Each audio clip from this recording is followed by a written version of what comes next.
Hey guys, how are you all doing? Welcome to my channel. So, today we are gonna see, what if Naruto can combine all elements together and got harem, part 1. Subscribe if you enjoy the video. Let's start the story. A single change in fate can change everything.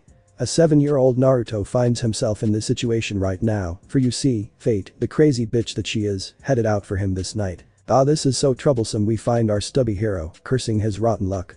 Only a month before, the orphanage that had taken care of him all his life had kicked him out on the street. Good riddance, I say, Naruto huffed. Not like he had many good memories of the place. All the adults there were always so mean to him. Hell, several times he even feared for his life after several severe beatings over very minor things. Though his pranks could hardly be called minor, the flooding of the faculty bathroom being one of the more destructive things he's done. But in the end, it never really did any lasting damage, besides the place smelling funny for a few days, as it aired out. However, the bastards were a bit more resourceful in finding loopholes in their duty of taking in all the war orphans after the Kyuubi attack. Naruto couldn't and wouldn't get into all the red tape, suffice it to say he was boned royally. With that little loophole they were able to kick him out, and there was nothing the third could do for him. So, emotionally hurt and hungry, the yellow-haired prankster had made his home on the streets, dodging the civilians that tried to beat him. Why? He had no fucking clue, but like a certain pineapple-haired Nara often said, it was too troublesome to try and sucker one of the civilians into telling him. Even if he did muster up the nerve, he doubted that any of the bastards would have wasted their breath. Oh well. Naruto mused, at least things can't get any worse. There's the little demon brat. Get him. A voice yelled from behind Naruto. He turned to look at a large mob of civilians, and sweat dropped. Was that tempting fate? He thought to himself, oh shit.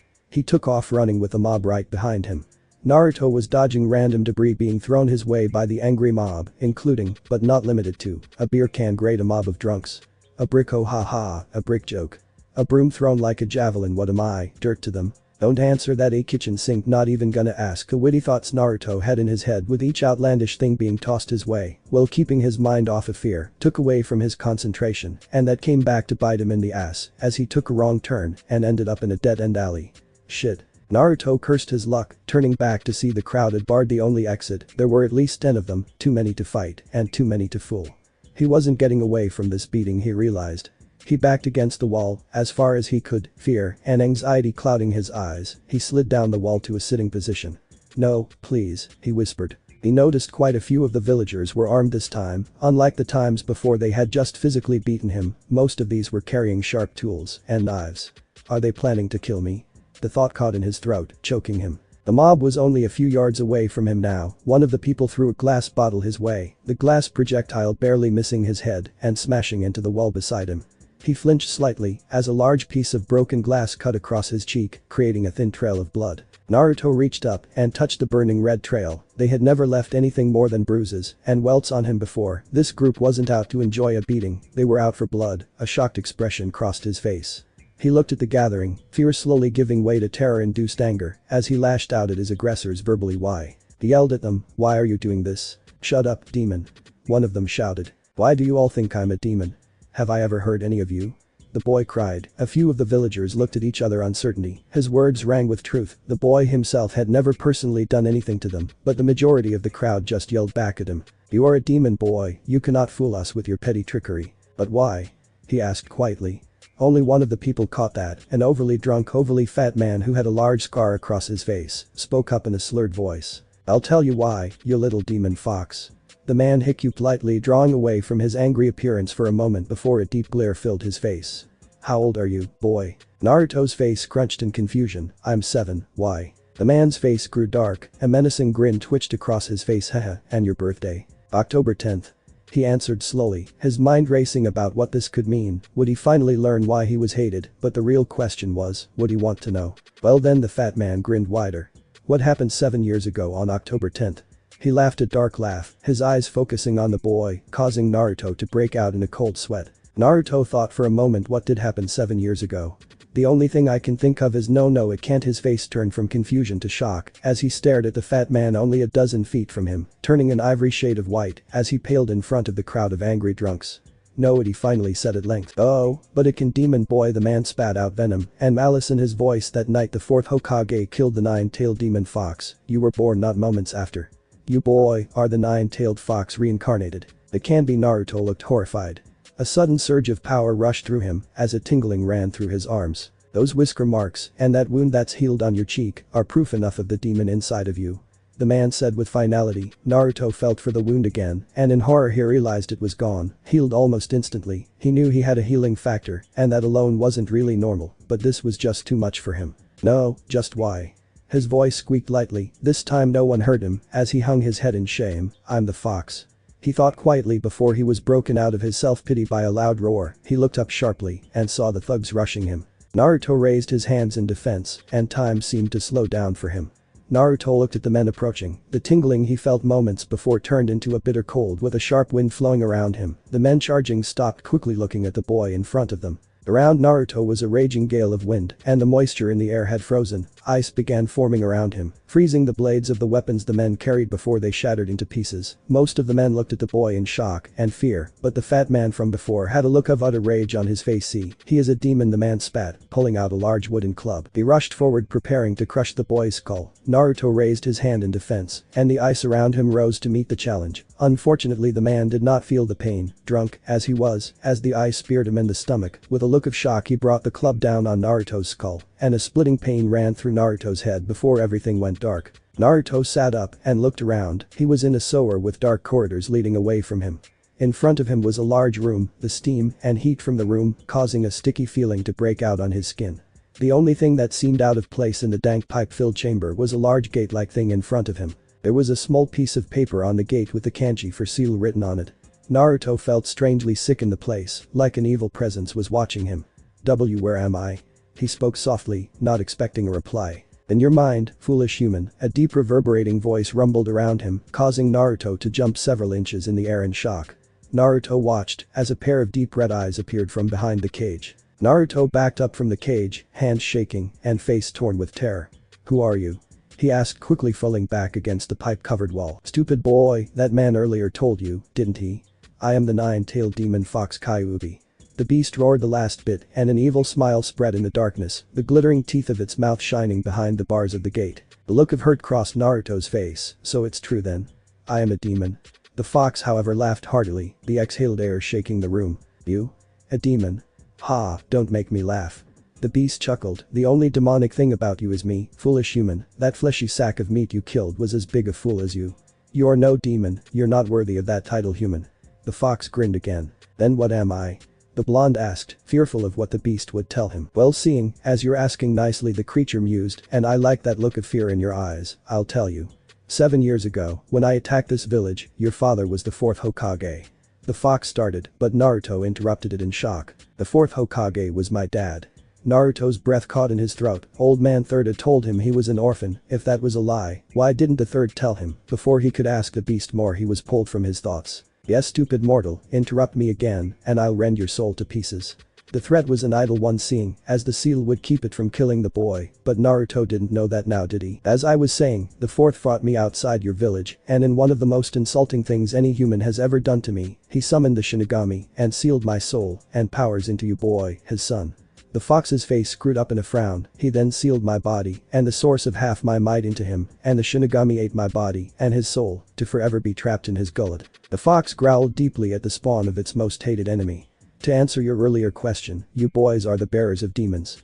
In the words of your weak language, you are known as a Jinchuriki, a human sacrifice meant to hold back the powers of a demon, and, as much as I loathe the fact, you are also the only thing keeping me alive. This seal here binds us together. If you die, I die. It's as simple as that.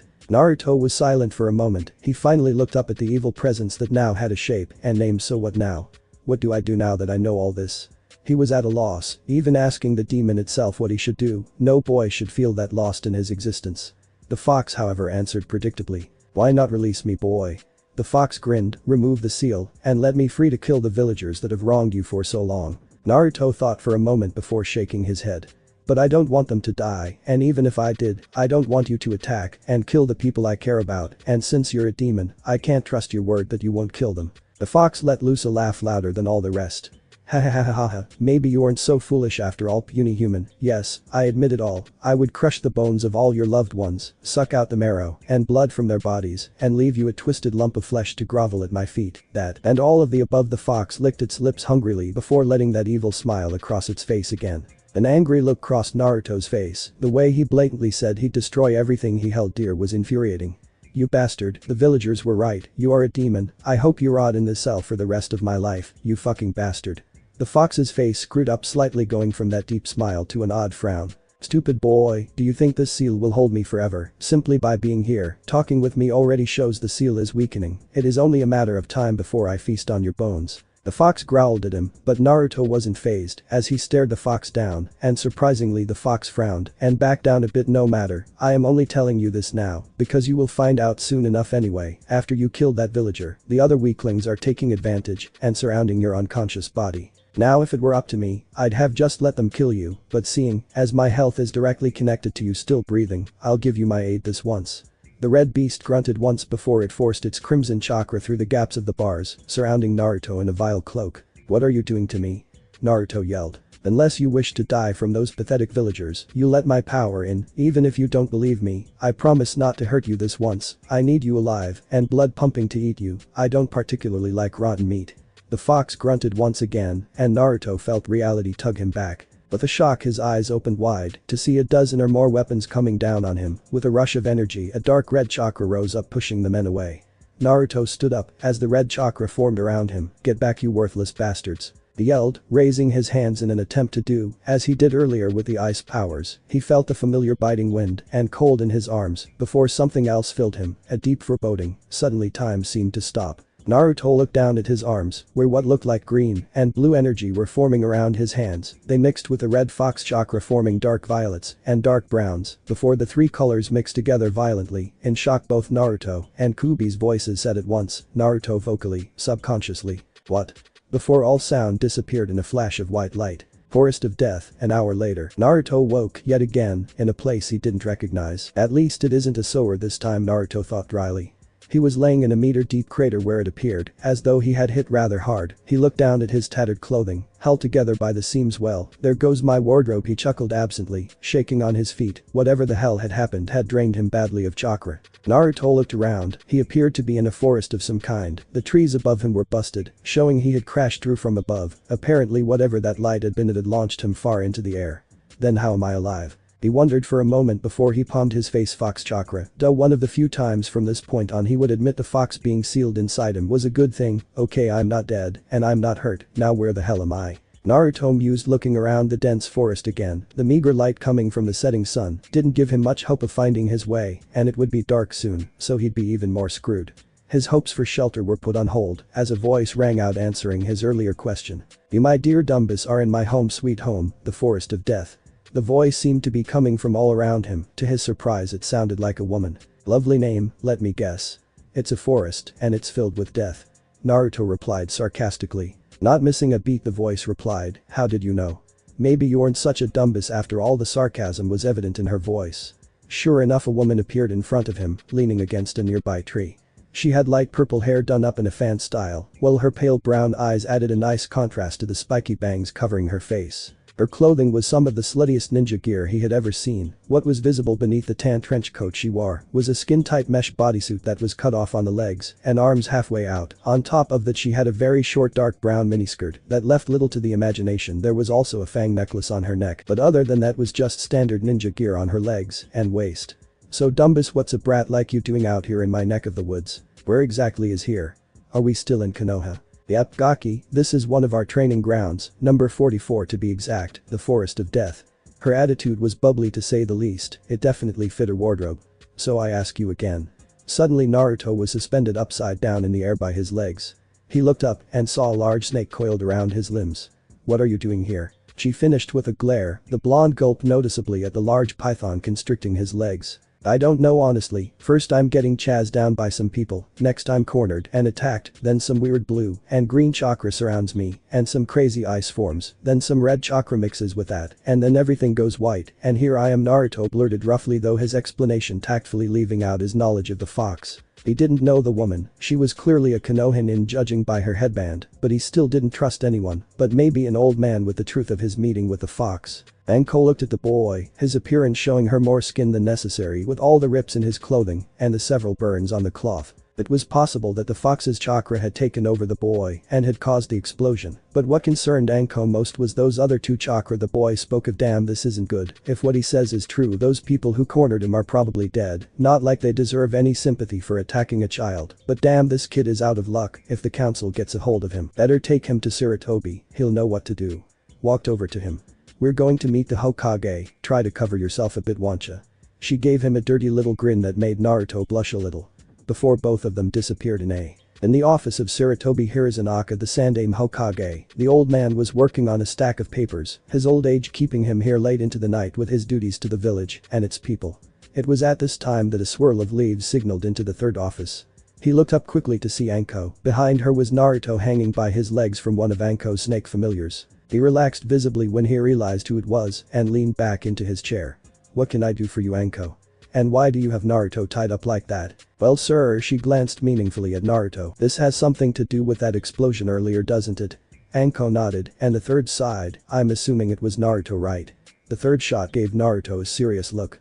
Naruto gulped. Yes sir, but I think it had to do with that, sir. Anko explained. The third's face became solemn as he pondered what to do next. What he wasn't prepared for was Naruto somehow slipping out of Anko's grasp and confronting him. Did you? Naruto sighed. As he sat down in the chair opposite of him, Naruto looked up and stared straight into Sarutobi's eyes. The dead look in Naruto's sky blue eyes made Sarutobi visibly flinch. I know about Kyuubi, old man. I met him tonight and there are some things we need to talk about. Naruto's voice was dead serious. If it wasn't for the way he looked, you'd forget you were talking to a 7-year-old child. At the mention of the fox, a shocked expression crossed the third's face, but he hid it quickly. After a second to recompose himself, he coughed. Naruto, I want you to understand my reasons for hiding these things from you. First, the Yondaime Hokage, Minato, asked me to keep these things hidden from you that you could possibly have a normal life. I have watched over you with my crystal ball for the last 7 years, particularly this last month, and I can see now that that isn't an option, and for that I am sorry. The third looked silently at Naruto. The boy's face was a mixture of anger and hurt.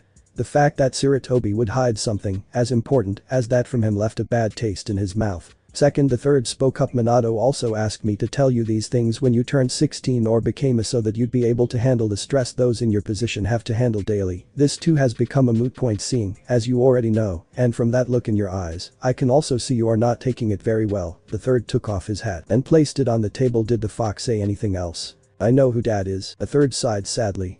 Then this became a bit easier to explain. At the very least, I would have told you who he was anyway after I explained things better. The third trailed off for a few moments before he began again.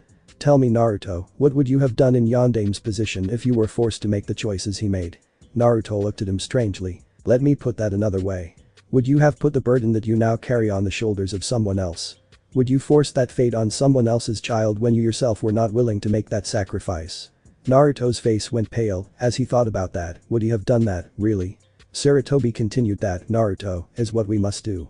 We make the hard choices. We send ninja out every day to their deaths, and when the time comes we ourselves must face down the biggest threats to the village. Even at the cost of our lives, do you understand? Naruto thought for a long time on the third word, letting several minutes pass by. He answered honestly, yeah old man, I understand, and no, I would have taken the fox to my grave if I had to, but I still don't like it. I hate this, what I really am. Then you understand more than I had hoped what my position is in this situation. You don't have to like it, but it's the situation I was forced into to ensure that the village didn't tear itself apart over this. Most civilians don't know the fox was sealed within you. They just assume that since you were the only child born that day along with the whiskers on your face, that you are the fox reincarnated in human form. It didn't help much that you were in my office when the council convened that night after the fox's defeat. The council assumed you were the monster sealed in human form, or at the very least what most of the more intelligent ninja already knew, that you were many of them called for your immediate death, but I did all I could to halt their intentions. Sadly, the only thing I could do was put you in the orphanage and pass a law that made it illegal to speak of the fox to any of the newer generation, and for 7 years that law has held people's hatred for you down under pain of death. But know this, Naruto, I'm not a god, I can't devote all my time to watching you, and that mistake has led us to this. The third sighed and grabbed a single sheet of paper. Out of the 10 people that confronted you, none of them lived. They were torn apart by whatever it was that you did. I don't hold it against you. In fact, there is really nothing that can be done to you, since you acted in self-defense. But know now that your life is going to be much harder. Already there are rumors of your involvement, and the council will probably try to do everything in their power to limit, hinder or otherwise try, and outright kill you to end the threat they feel you pose. Naruto looked crestfallen, seeing how hard his life had been now. It would only get worse, he couldn't take it anymore, as hot tears fell down his cheeks and soft whimpers echoed around the room. Anko was looking at the boy sadly, feeling a very similar pain that he was feeling. He's in the same boat as me, she thought quietly. Ever since that bastard Orochimaru had abandoned her, she had been ostracized by the village, only keeping her position and pedigree by hard work and menial labor since Orochimaru left the village, and she could only see herself in Naruto. Sir, if I may. She asked at length. Go ahead. He waved for her to speak. Naruto looked up at her, two long streams of tears staining his cheeks. If things are going to get harder for Naruto, then he needs someone to take care of him, someone willing and able, sir. Naruto just started, but the third signed his agreement. You are right, Anko, but who here would take care of the boy? The council will ruin the reputation of anyone trying to help the boy, and none of the other ninjas besides Kakashi would take the boy in. And I for one don't think Kakashi would be the best choice to take care of a child. The third trailed off, leaving the idea hanging. Anko snorted at that thought. Kakashi was a good guy, but the man read so much porn and was tardy for every meeting he was ever called to. He'd be nothing but a bad influence on the boy. Not that her idea was much better, but seeing the same look in the boy's eye that stared back at her every morning in the mirror just hit too close to home for her.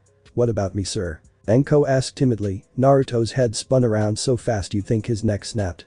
He stared at her wide-eyed, breath caught in his throat. You know my situation, Sarutobi. Me and him are in more or less the same boat. The council won't touch either of us due to our situation, and it's better to have someone to lean on than stand alone, am I right? Anko smiled sadly. The third sighed. He was getting too old for this shit. I don't know if I can trust you with this one, Anko. This is very serious. The third was about to continue when Anko cut him off. Trust. Anko shouted in outrage. Trust is something I've had to work tooth and nail to get after that snake bastard left the village. I have to sweat blood and tears to get to where I am. Who else than me to take care of the boy? Someone who has shared his pain and has come out of that darkness at least somewhat sane. She glared daggers at Sarutobi, who sighed again. He was getting too old for this shit. Very well, Anko, I leave him in your capable hands, but I have a few more things to say to Naruto. What is it, old man? Naruto asked, his joy at finally having someone take care of him tempered by the serious way the third addressed him. First of all, eyewitnesses said that they saw several oddities about the chakra explosion that happened earlier. First, that it wasn't just the fox's red chakra, but a green and blue chakra as well. Can you tell me what you felt when these things were going on? Well, all I know is that before the explosion those two odd color chakras made some weird kind of ice around me and protected me from the villagers, but other than that I don't know. I see Naruto came here for a moment. The third reached into his drawer and pulled out a stack of paper. He pulled one out and handed it to Naruto. I assume you at least know how to channel chakra, right, Naruto? The orphanage said that you were able to copy the invisibility illusion, and I've seen you use it several times to escape from the villagers. Yes sir. Naruto focused his chakra. It wasn't much, but it was enough. The paper at first did nothing, but then it seemed to split down the middle. Before one of the corners of the paper became wet, Naruto dropped the paper in shock. What happened? It seems you may have tapped into a latent Kekkei Genkai, maybe something on your mother's side. Whatever it is, the third was cut off by a gasp from Anko. Sir. She pointed to the paper on the floor. Sure enough, on the floor the piece of chakra paper had split again, across the original cut, creating 4 equal slices, and oddly enough, each of the slices were doing something different. One was still soaking wet, one was burning to ash, another was crumpled into a little ball, and the last was nothing but a pinch of dust on the floor. Hami Sarutobi was speechless. All elemental affinities. Anko finished for him. What are you guys talking about? Naruto asked, curious about their shocked expressions. Naruto, do you know what this means? Anko asked him. When he shook his head, Sarutobi spoke up. This means something unprecedented, Naruto. Having all elemental affinities is all but impossible. Sure, most people have one major affinity. Most Jonin after years of practice can have 1 or 2 minor affinities as well, but Naruto, not only do you have a major affinity with wind, shown by how the paper split not once, but twice, but all 4 other elements as major affinities, and those affinities are extremely powerful. I've never seen chakra paper affected so powerfully by an element. Naruto, the reason this is unprecedented is the fact the last person to have an affinity to all 5 elements was Rikido Sennin himself. The third let that bit of information hang grimly in the air as the 3 of them stared blankly at what was left of the paper. But how? Naruto asked, shocked by what all this could mean. The third looked pensive a moment, stroking his beard in thought. Honestly, I don't know, he said at length. I have a theory as to how that could happen, but it's a bit out there. What do you mean? Anko looked curiously at the third. Well, if my guess is correct, Naruto may have had, or may still have a Kekkei Genkai, one of the lost bloodlines of the Land of Mist, the land near Whirlpool. The home country of the Uzumaki clan, which Naruto is descended from. As you know, wind and water are the affinities of Heimton, or ice release. What most people don't know is that the tailed beasts all have chakra affinities as well. For instance, Kyuubi's affinity is fire, an extremely strong fire affinity. What I'm guessing here, and this is strictly guessing, is that when you subconsciously used the Heimton bloodline, it mixed in all the wrong ways with the fire-aligned fox's chakra, causing a massive feedback into your chakra system, namely, the mixing of the fire and water affinities caused an imbalance, and the wind chakra tossed fuel onto the flames, so to speak, creating even more havoc in the boy's systems. But what I don't understand is why he now has 5 elemental affinities, but I'm guessing it has something to do with the feedback. The rest of the third words were cut off, as Naruto felt himself being pulled inside himself. It was an odd feeling that left him in that familiar sewer that was apparently his mindscape. Naruto sweat dropped. I seriously need to figure out a way to clear out my head. Honestly, if this is how a normal person's mind looks like, I'd hate to see the inside of a perv's head. That's not how a mindscape works, monkey. The very irritated voice of the fox echoed around him. A mindscape is based on a person's personality and experiences through life. Seeing how bad you've been abused, your life has pretty much been in the shitter. Your mind apparently took that literally. I really didn't want to hear that coming from you. The 2 flaming orbs of the fox stared blankly at him as his eyebrow twitched in irritation. The fox leaned back a little, relaxing as much as it seemed possible in that relatively small cage. Deal with it, human. We have more serious things to discuss. I know you're talking about how you apparently obtained an affinity to all 5 elements, and I personally want to put my 2 cents into this conversation. Sarcasm filled the blonde's voice, and how exactly are you going to do that, fuzzball? If you haven't noticed, you're locked up in here, and there's no way in hell I'm releasing the seal.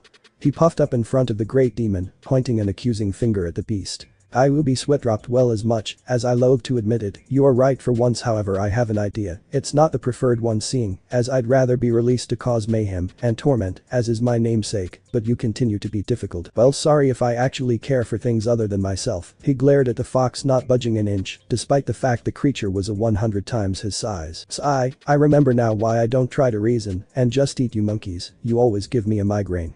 The fox rubbed the bridge of its nose with its claws, which to Naruto looked rather hilarious, and he tried hard not to laugh and was failing miserably. Shut it, human. I'm willing to help you here to further my goals. Be glad I'm even lending you my aid. If events had been any different, I'd have left you to squirm without knowing anything, but seeing as you now have something this troublesome running through you, you need to be informed in case you accidentally kill yourself, and me along with you. The fox grumbled a few times angrily. What do you mean? Naruto stuttered a little, his eyes shifted to concern in anticipation of what the fox would say. You can perform hand signs, correct? Naruto nodded. Good, I'm going to teach you a known as shadow clones. This is one part of what you need for me to help, and don't worry about the outside world. Time flows differently here, minutes outside can last hours in here, so you should have plenty of time to learn. Naruto nodded again, looking at the Kyuubi's hands claws, and noticed they were in a seal. See this seal here? Naruto nodded again. Now this isn't very difficult. The only reason I know this is because it only requires one hand sign, and those bastard leaf shinobi used the thing countless times on me when I was destroying your villages. Haha, good times. The fox chuckled darkly, and Naruto turned a beet red at the beast's nonchalant attitude at murdering the people who would one day be his subjects. If he had a way to get the cage hat, well boy, start practicing. Contrary to popular belief, I don't have an eternity to wait. The fox broke him out of his thoughts and showed the boy the seal again. Put as much chakra into the jutsu as you can. We're going for replication, not fine-tuning. So anything above 5 clones should be sufficient control for what I'm planning. Once you have that down, I'll show you the next step. Naruto blinked once, coming back to reality to find the third still talking. Yo, old man. The third stopped for a moment to look at Naruto curiously. I don't really know how to say this, but well, Kyuubi wants to talk to you. The third stared blankly at Naruto for a moment before shouting. What? The third's eyes widened considerably, his mouth hanging open a little in disbelief. Yeah, 1 second. The blonde sweat dropped and put his hand into a familiar seal with a slight twist as his hands flipped through 3 more seals. After that, hidden art. Kyuubi Kage Bunch and No with a small flash of red chakra. The room was filled with a puff of smoke. When the smoke cleared, the 3 looked around the room expectantly. The 2 adults, in a bit of fear at what the fox might have made Naruto do a slight cough, brought them out of their searching. The 3 looked down only to sweat drop. A little fox sat on the floor between Naruto's legs with a pissed off expression. And imagine a fennec fox. If you don't know what those are, look them up. They're cute, furry little fuckers. Oh my, hate all of it. The fox twitched in anger. You could at least learn better chakra control. That was pathetic. It was odd looking to say the least, that such a deep voice was coming out of something that small. Naruto, the third, and Anko looked at each other for a moment, then immediately fell to the floor laughing. I hate all of you. The third was the first to come out of the laughing fit Kyuubi. Is that really you? You're a bit smaller than I remember, the third-eyed fox who now had a feral look to its face. I'm not even going to answer that, remarked Monkey. I came here to discuss the circumstances of the container's chakra system. The third immediately sobered up. What do you mean? What has happened that I should be aware of? The third's hands clenched in concern. If the fox was willing to speak to him in person or animal, then something terrible must have happened. As you probably know, the boy now has all the elemental affinities. The third nodded. Well, then this shall be easy. What you don't know is that when my chakra mixed with the boy's Kekkei Genkai, it caused a chain reaction in his chakra network, causing a feedback that all but completely destroyed his chakra network. Every one of his tenketsu were vaporized. At this, all the human mouths in the room dropped. Yes, I see you understand that little bit of information at least. Well, moving on, I worked furiously on the boy, sending around 3 taels worth of chakra through his system all at once to repair what I could. Now this is where it gets strange. You know basic chakra theory, right, mortal? It looked pointedly at the third, who nodded in response. Good, then you know how a being's elemental affinity is decided in the womb, where the parent's DNA is used to determine the affinity. What happened here is extremely rare, but with my tinkering in the boy's chakra systems, I came across the symptoms of elemental convergence. This is unheard of in humans, mainly because humans can rarely survive their chakra system being vaporized. We demons and those of the summon realm can survive to an extent, but this boy surviving is not only statistically impossible, but should be naturally impossible. No natural being should be able to channel all 5 elements effortlessly.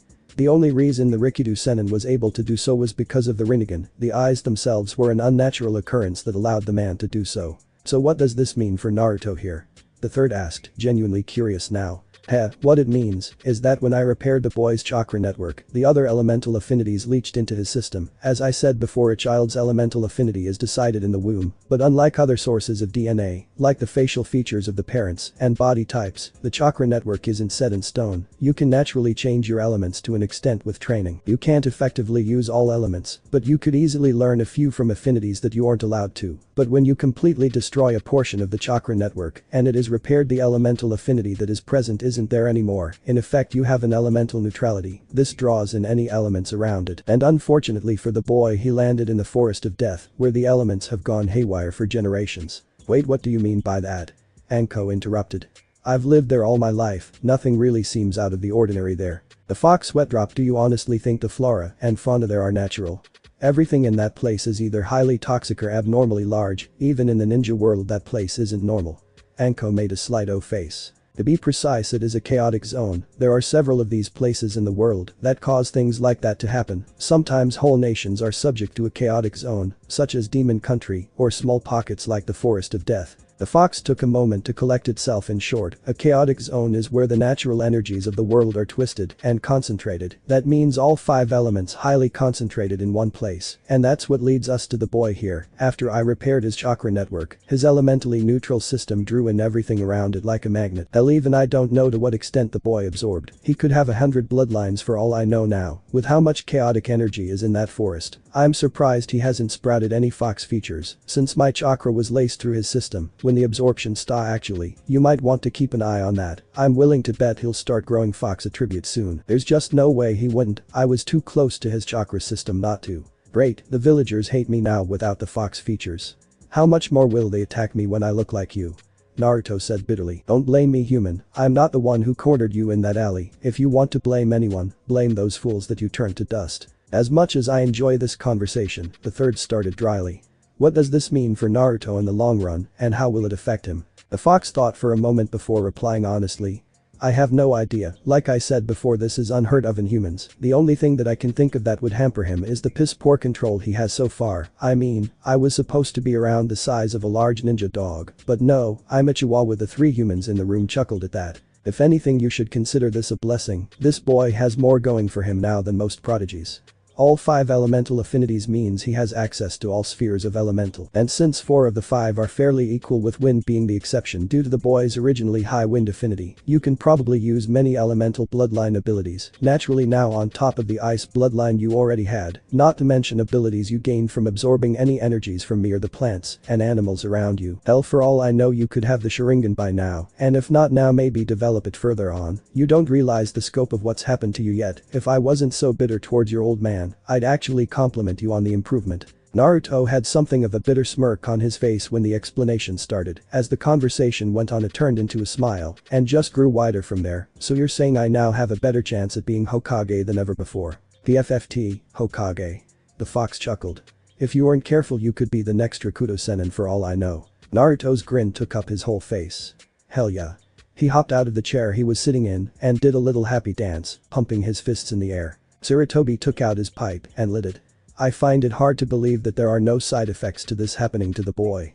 Are you sure that there aren't any adverse side effects other than the fox parts and possible new bloodlines? Something that might hurt the boy at any point. The fox glared at the old man with an irritated look on its face. Human, I've said this before already, I don't know, this rarely happens even for demons, and it has never happened for humans, as far back as I can remember, and I've lived longer than 100 of your lifetimes. Hell, the odds of this happening ever is statistically zero, or at least it should be. I mean, the things that would have to happen to even survive something like this are insane. First, a person would have to have a healing factor. With my chakra that's a given, but most humans in the world don't have that. Second, said humans would have to have a bloodline, an elemental bloodline in particular, in this case, the boy's Heimton bloodline. Third, you would need a foreign chakra that is the direct positive and negative reacting element to the two elements in the bloodline, in my case fire opposing the water and wind element, and finally you would need a chaotic zone close by when the feedback happened. All of this together is possible to do, but even then the odds of the person actually surviving the event are again near zero, so you see I have no clue what will happen to the boy. Hell, he could turn into a demon and sprout random animal parts and elements out of his body for all I know. Naruto looked about ready to pass out at this information, but before the sweet embrace of unconsciousness could take him, the fox interrupted his freak out. But in this case I can say that this is unlikely. For the most part, the only time anything of that nature happens is due to the fact that demons and summons are physically, mentally, and in some cases spiritually different from humans. And that's only in the worst cases that has happened to someone. In your case, human, your body is much different than a demon or summons. Your body is more rigid in its physical nature, unlike us. On top of that, you have my demonic chakra on damage control. I can, to an extent, control what happens in your body through my chakra, and considering both those things I can safely say you won't turn into a monster or anything of that nature. Naruto sighed in relief at this. Oh, I just wait and see what happens then. Basically yes, other than that maybe try and work on all your elemental affinities and see what you can do with them all now. If you have the capability of multiple elemental bloodlines, then it's possible to unlock a few of these and other more physical bloodlines you may have absorbed early to help you later in life. The third listened to all of this, quietly weighing his options in the matter. On the one hand, the boy's life was turned on its head. The civilians would soon be out for blood. If he was to have any sense of normality, he needed an out. Anko was a good start. The woman shared the boy's lot in life, unable to do anything about their situation and ostracized for things outside of their control. But the third knew that wouldn't stop the majority of the civilian council from calling for his blood, and since the boy wasn't a ninja, he couldn't protect the boy from them either. The only thing that could really save the boy is if he could somehow spin this new information about bloodlines to convince the council that the boy was worth the lives lost. Lord knows the civilians are bloodline hungry as it is, but that would just turn the boy into breeding stock. He'd need something more to keep that from happening. But what? The third looked at Naruto, silently watching him talk with Anko. The Kyuubi was sitting in the corner, seemingly ignoring everyone, when suddenly an idea came to him. It was a cruel idea, but it could prove to be beneficial to all parties involved. Naruto, Anko. The third spoke up gruffly. The two in question snapped to attention, looking at the third expectantly. I've thought over this matter, and I have a few things I need to get out of the way.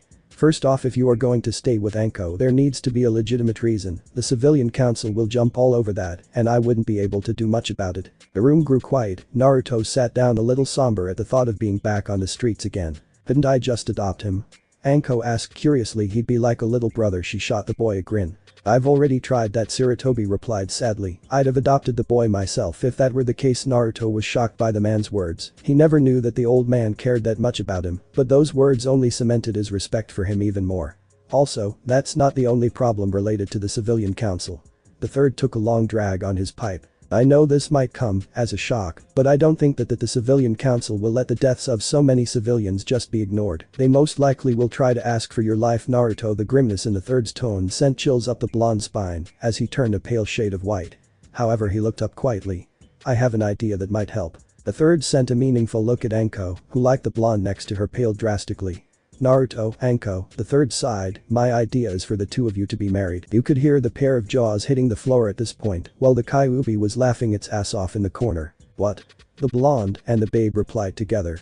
It's exactly as I said, now listen to my reasons before you say anything else, the third growled out. The two wisely shut their mouths before nodding. Naruto, the only thing that I can think of to get you out of this situation is to reveal what has happened to you to the council. If I can convince the council that you are much more valuable alive than dead, then it just may be enough to save you. But to do that you'd need to provide something of value to the village, and in your case that is where your bloodline and our bloodlines will come into play.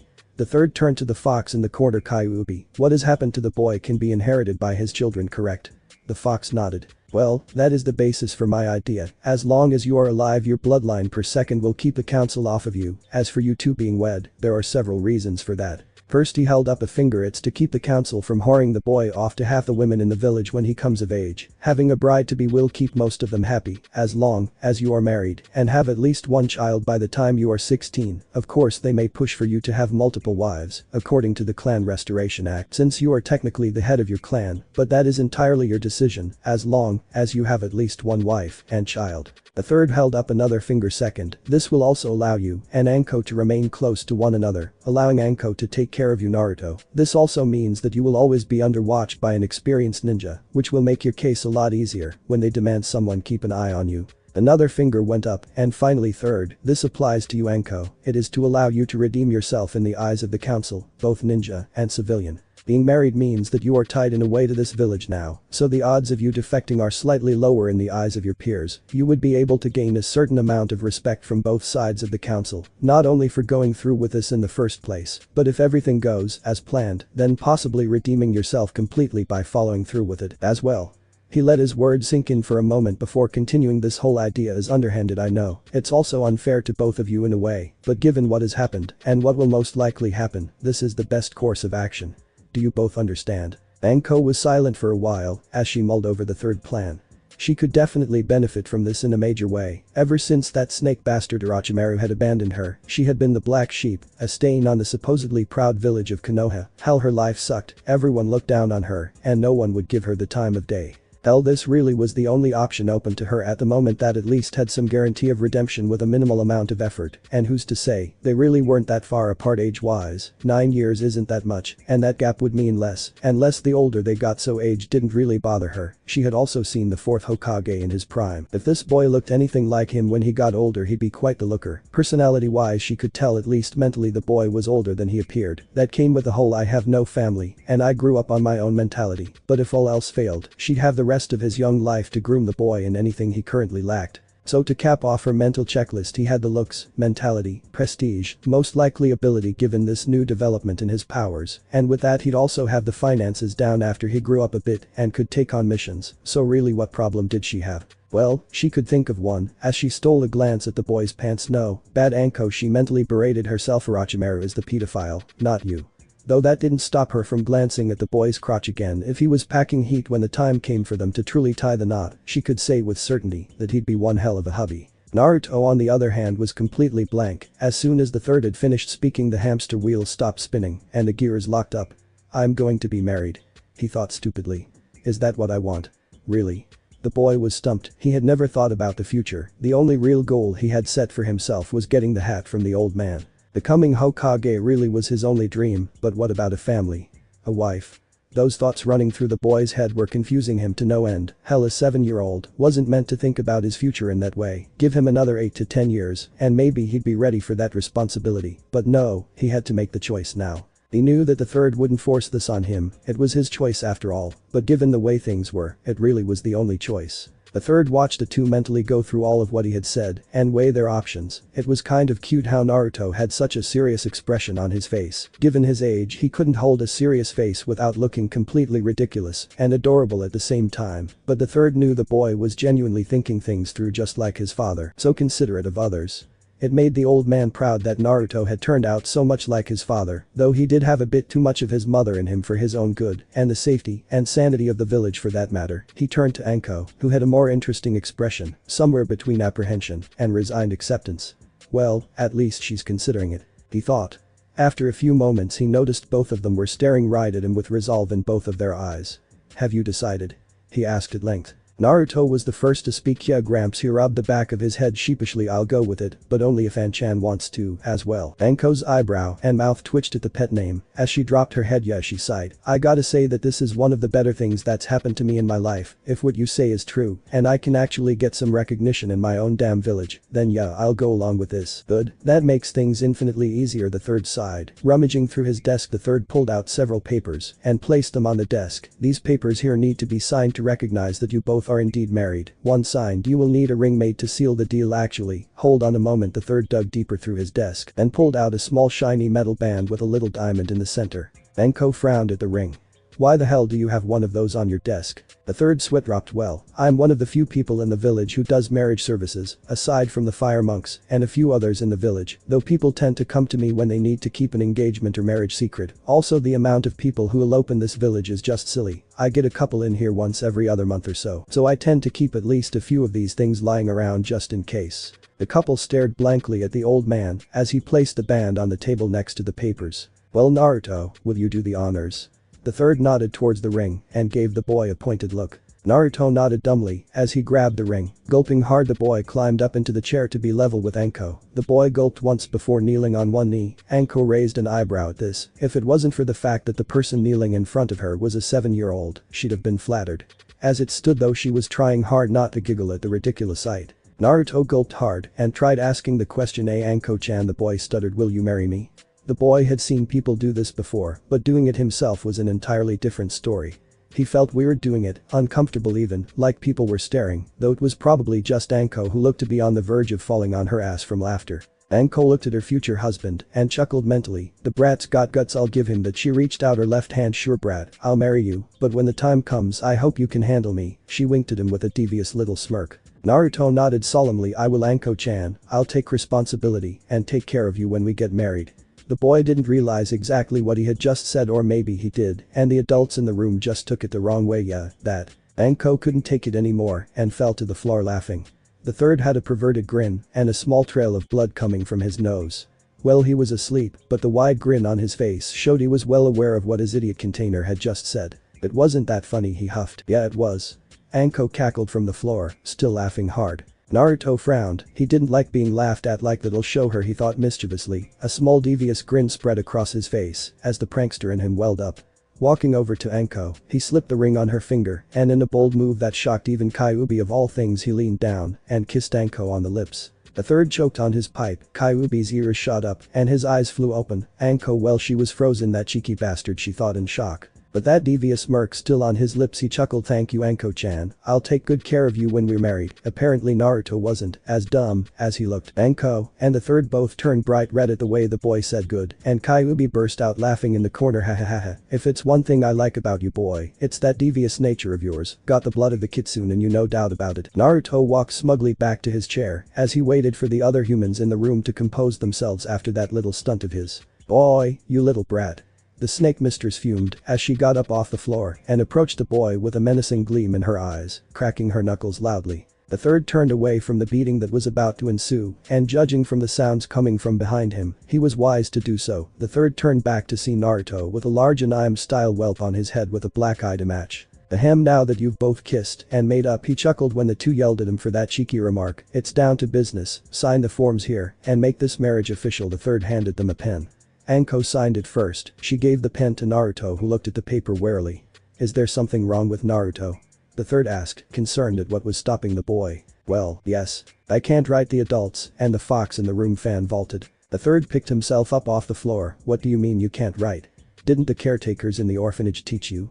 He raised one eyebrow when the boy looked down, ashamed. No, they didn't. They really didn't teach me anything. I had to teach myself. At this, both eyebrows rose. The boy had taught himself everything he knew. That alone filled the old man with anger. He would have a long talk with the orphanage staff after this was all over and done with, and by talk he meant torture and interrogation. Naruto, just sign with an X and stamp your thumbprint in blood. That will be more than enough written proof. Naruto nodded, used the pen to cross an X next to Anko's name, then used a kunai letter opener to slice his thumb open. He dipped the other thumb in the small pool of blood just enough to coat and pushed it onto the paper, leaving a thumbprint slightly smudged, but clear enough to show a majority of the boy's fingerprint. The third looked over the paper for a moment before signing it himself, as a witness. Well then, by the power vested in me by the fire daemon, the head monk of the fire temple, and the good people of Konoha, I now pronounce you husband and wife, you may kiss the bride.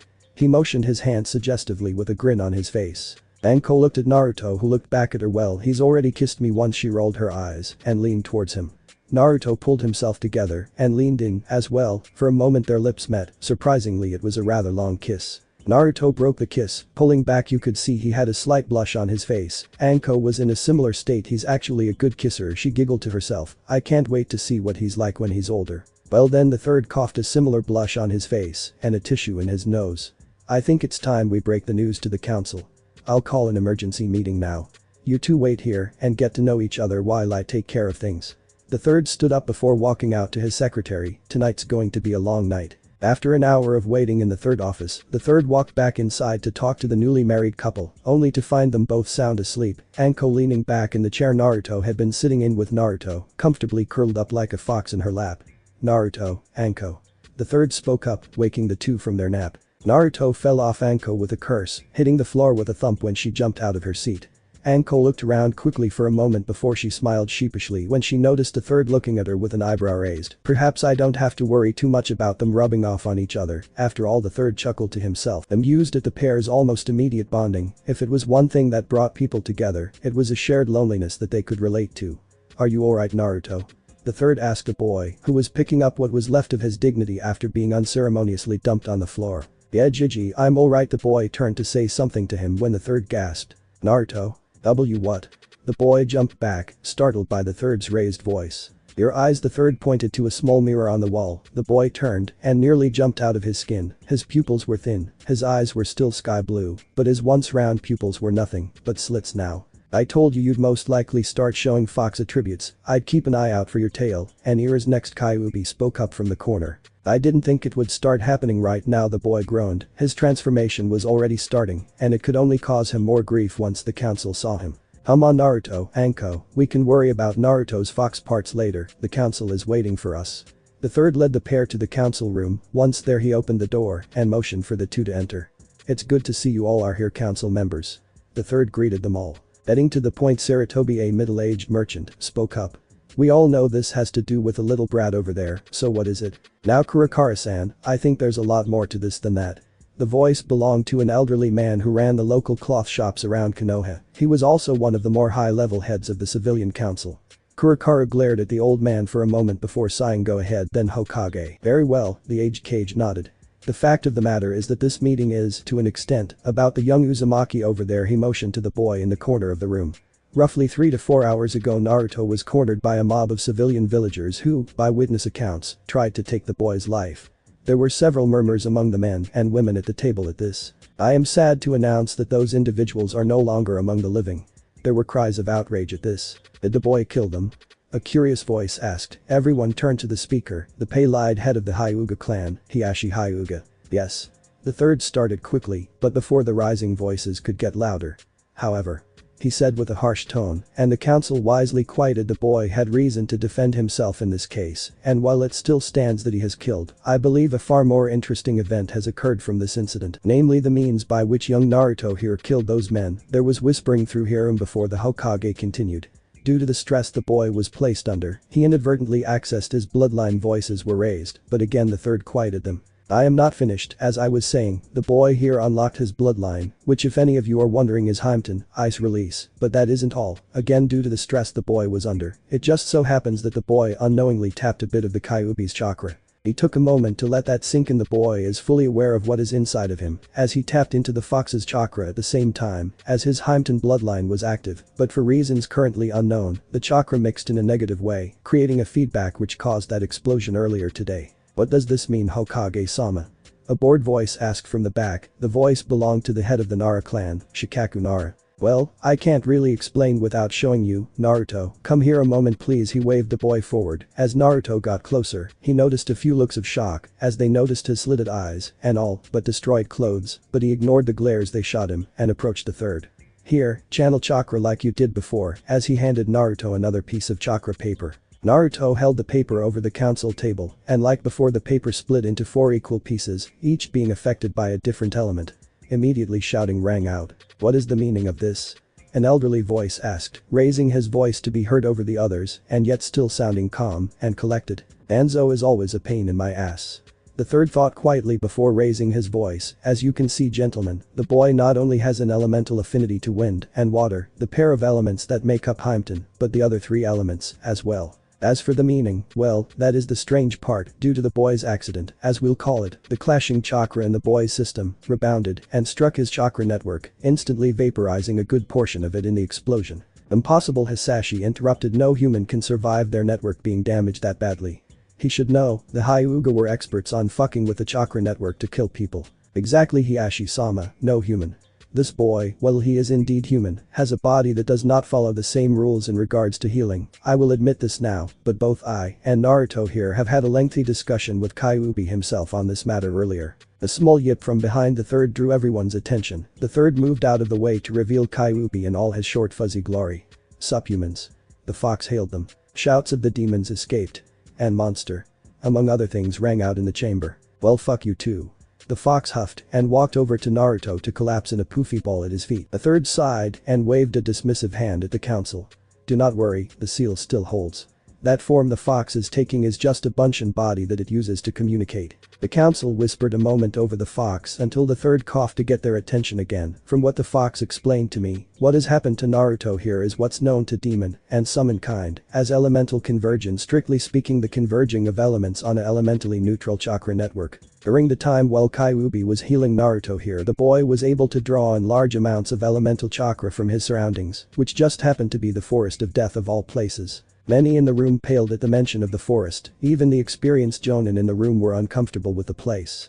As you all know, the forest of death is anything but normal, so anything the boy absorbed was most likely amplified by his chaotic surroundings, which leads us to the boy's current condition. As it stands, the Kyuubi has told me that the boy at the very least now has access to every one of the base elements, with the possibility of the boy forming multiple elemental bloodlines likely. So any ideas you may have had of getting rid of the boy now would be nothing short of idiotic. The third glared at a few of the civilian council, who had been giving the boy, and by extension the fox at his feet, an evil look for a while now. If that is the case, Iritobi, then why do we not have the boy produce offspring that would take full advantage of his possible bloodlines?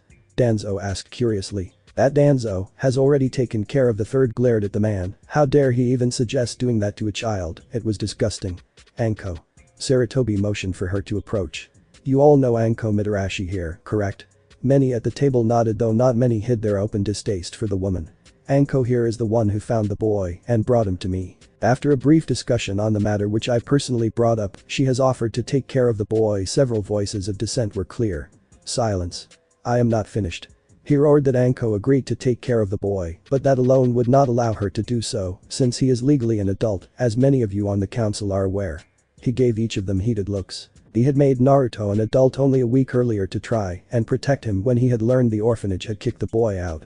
He couldn't take care of him himself due to the council's meddling, but the third had bought and was sustaining a small apartment for the child, and since he was an adult, he could legally have his name on the deed. Had he known where the boy was, he would have immediately taken him there, but Naruto had a bad habit of hiding from people given his life, though that's to be expected. If only he wasn't so damn good at hiding. It had gotten to a point where even his crystal ball could not find him at times. The third sighed. This wasn't going to be taken very well. Since the boy is legally an adult, clanhead, and last of his clan, he has made it clear to me that he did not want to be subject to the Clan Restoration Act without his say in who he takes as a wife. I discussed his options with him and we came to an agreement. As of this moment, Anko Mitarashi is now Anko Uzumaki, the two of them are husband and wife. To the third surprise, there was complete and utter silence. He looked at the council members in the room. There was shock, horror, and rage, to name a few of the emotions on the faces of his council. Before anyone could speak, the third continued. Both of them agreed to this. I have the documentation showing as such, and if you want a second opinion, I'm more than willing to let Inoichi-san look through my memories to show that both signed the document of their own free will. Also, Naruto has made it clear that since he is now married, he is no longer subject to a council-ordered marriage or conception of a child, so long as he is married and has at least one child by the age of 16. Any other woman he takes as a wife under the CRA is entirely his choice. Do I make myself clear? A third voice may have been controlled and even, but the threat was as clear as day to everyone in the room. Many of the civilian council who would have pressed for the boy's death, expulsion or forced marriage given his new possible bloodlines, nodded in agreement. After all, what could they do? The boy had clearly acted in self-defense when that mob attacked him, and even if they could press the issue they wouldn't, not with the potential for a whole new string of bloodlines that could come from the boy. To them he was now even more of a necessary evil. Danzo on the other hand was sitting quietly to the side of things. On the outside he was as calm and collected as ever, but on the inside he was seething. Well played, Sarutobi, well played. You knew I would make a pass at the child, as I've pushed to weaponize him on several occasions, but this. I never expected you to convince a child to do something as foolish as this foolish, but given the circumstances genius, as well. Danzo sighed before glaring at the third and ever so slightly nodding his agreement, thinking to himself, I know when I've been outplayed, Sarutobi, I'll back off for now. The third noticed Danzo's reaction and let out a mental sigh of relief. Danzo's backing down, good, that means I've won this round. None of the others would dare try anything if Danzo is staying out of it. The third looked at the rest of the council, sure enough none of them seemed keen on arguing. If there is anything else any of you would like to add, please do so. The room was silent for almost a minute before the third sighed. Very well, this meeting was adjourned, dismissed. The council rose at the third word and walked silently out of the room, thinking about what they had just heard. That was fun, the fox yawned. Well, this body is almost out of chakra. Later monkeys, a puff of smoke signified its departure. The third watched the fox go to Naruto. He spoke up, startling the boy from his thoughts. Yes, Gigi. Naruto fidgeted slightly, his nerves were shot to hell watching the council debate his fate. He couldn't describe the feeling when he realized he wouldn't end up a test subject or a breeding factory. I hope that you are happy with what has happened, he said at length, his voice quivering slightly in sadness. I know I can never apologize enough for not being able to take care of you. Had I the chance I'd have adopted you immediately, but sadly I was never able to convince the council of my intentions. They saw you as a threat, and in my weakness, I never confronted that decision, and for that I am deeply sorry. It's okay, old man, I may have been alone, but I never really felt alone when I knew you cared about me. That, and the Ichirakus were a big help too. The boy let out an ear-to-ear smile. I bet they were, the third chuckled. Don't worry so much, the boy sighed. I have people who care about me, and that's all I could ever really ask for in life, and besides, I'm technically not alone anymore, am I, Aunt-chan? The boy sent a sly smirk at Anko, who was a few feet away. The girl in question blushed slightly. That little bastard, she thought in embarrassment. I'm Suo getting him back for that. Yes, I do believe you're right, Naruto, the third laughed. Though even if you have found someone to stay with, you'll need some decent clothes. After all, we can't have you walking around a beautiful lady in nothing but torn rags. The third nodded to the boy's clothing, which had all but been forgotten. Anko can take you to the Wolf Claw weapon shop tomorrow. An old friend of mine is the owner. I'll have him put it on my tab. Thanks, old man. Naruto hugged him tightly. No problem, Naruto, he chuckled, hugging the boy back. I think it's time for both of you to head home. Anko. Anko walked up behind Naruto and placed a hand on his shoulder. Yes, sir. Come, Gaki. It's nappy time, and I need my beauty sleep.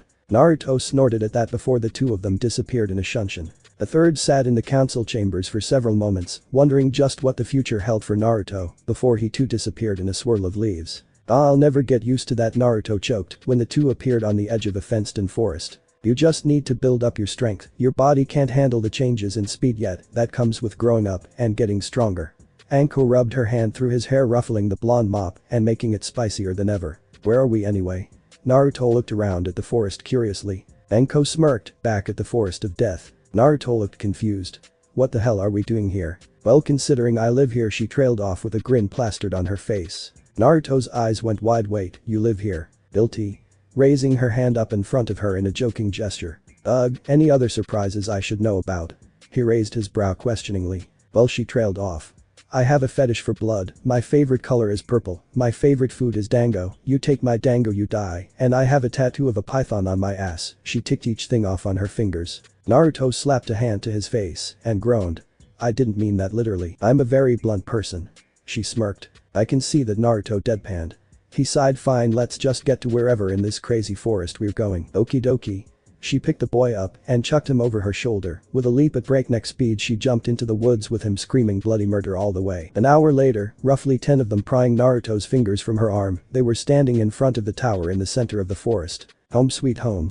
Anko nodded proudly as a flash of lightning and evil laughter came from nowhere. What the fuck was that? Naruto yelled. Oh, you know, just the natural ambience. She smiled evilly. Wonderful, he sighed, entering the building. As he entered, he noticed that the place on the inside, for the lack of a better term, was fucking huge. Wow. He took off running, passing by at least a dozen doors before he made it to the arena area that was used for the exams.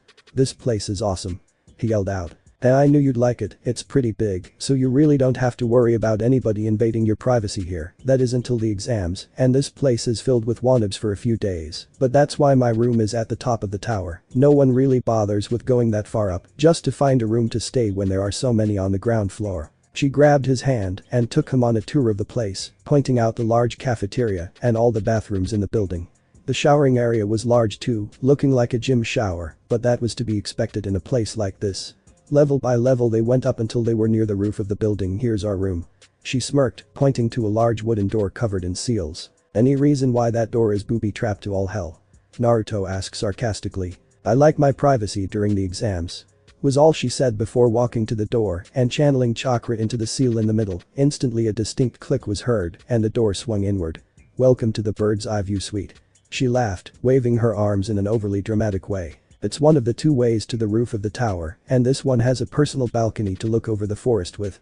And yes, I booby-trapped the balcony too." Naruto's sweat dropped. "Paranoid much?" Anko ignored that. "Well, since it's already well past the ass crack of midnight, I think it's time to sleep. I'll finally have a use for that other bed now." She trailed off for a moment before noticing Naruto's state of clothing. "Ah, I forgot about that, strip real quick, I'll get you something to wear." As she walked to her wardrobe, back turned to Naruto, who rather reluctantly stripped down to his underwear in front of his bride. "Me, this is awkward," the boy thought to himself. Here we are." She pulled out an old long gray t-shirt and tossed it to the embarrassed boy, who put it on quickly, only to find the thing was many sizes too big for him. Hell, it looked like a full-length dress on him. "Well, that's irritating. Don't worry about it. Do you have a kunai, some rope, and a needle and thread?" Anko nodded and brought him the things he needed. Naruto immediately got to work. Taking the shirt off, he cut the thing out about the midway point. After that he took the bottom part and cut the lower 2/3 in a V shape. Taking the needle and thread, he began sewing either side of the V. The speed at which he was doing this caused Anko's eyebrow to raise. "You're pretty good at sewing, Gaki." "Not stopping," Naruto grunted. "Well, you tend to learn things that make life easier when no one will help you." There was clearly pain in his voice. He had only been out on the streets for about a month before all this shit happened, but really the streets were a better place than that orphanage ever was. At least on the streets there are plenty of places to hide from the people after you. Not like that helped much really. Anko frowned. "Look kid, I don't pretend to know what your life was like, I lived it. You don't have to keep up this mask of indifference around me. I won't turn a blind eye to you just because you have some giant fireball inside you, and to be honest, you're not the only one having to bear a seal and bad memories." Naruto jerked his head towards her. Anko nodded and pulled her coat off of her neck, revealing a small black tattoo on her shoulder. "The curse mark," she said slowly. "A seal developed by my previous master Orochimaru. He gave this to me when he defected the village, as a memento of our relationship. It gives him power over me to cause me pain whenever he wants, and the thing throbs constantly. I'm lucky most of its potency is sealed away by another seal, but that doesn't stop it from hurting me or from other people thinking I'll turn on them at any moment, controlled by some snake bastard." Naruto's face was blank for a moment as he looked at Anko's face. There was genuine sadness there and a bitterness he'd only ever seen in himself. Naruto sighed. It was times like these that made him feel older than he was. A 7-year-old acting like someone triple his age. He dropped what he was working on and walked over to Anko. Without saying a word, he pulled her into a hug. Anko's eyes widened a little. After a few moments, a small smile crossed her face as she hugged him back. "It's pretty sad when a woman gets comforted by a child, or for that same child you are the one who understands her pain the most." She chuckled bitterly. "I know, An-chan, I know how it feels to be alone. But we aren't alone anymore, are we?" I guess not." She smirked as she tousled his hair again. They sat there for what seemed like hours together, just holding each other, letting the other's feelings show through, if only a little bit. Finally they separated, knowing that truly they were no longer alone. Naruto turned back to the cloth he was working on, putting the finishing touches to it. When he held them up until she snorted in amusement, he had turned the cut-off bottom of the shirt into a baggy pair of pants, complete with a rope belt. The top half of the shirt he sewed along the bottom to make a clean edge. All in all, it turned out to be a nice set of clothes for him, at least until he could buy some ninja clothing. Not bad at all." She appraised him. "Like I said, knowing how to make things easier is a damn good skill." He flashed her a wide smile, which she laughed at before they both went to bed for the night, knowing that tomorrow would be a new day for the both of them. Meanwhile, in an undisclosed location, the pissed-off Danzo brooded. "You will rue the day you crossed me, Hiruzen." Danzo yelled out to no one in particular. "Rue it?" Then back to brooding the Uchiha wannabe went, the stolen Sharingan eye behind his bandages spinning fiercely. But first, I must try that new flavor of Pocky I've heard so much about. Again, yelling at no one. Thanks for watching my video, leave a like if you enjoyed my video, and also do consider subscribing to my channel for more awesome content. See you next time, till then sayonara.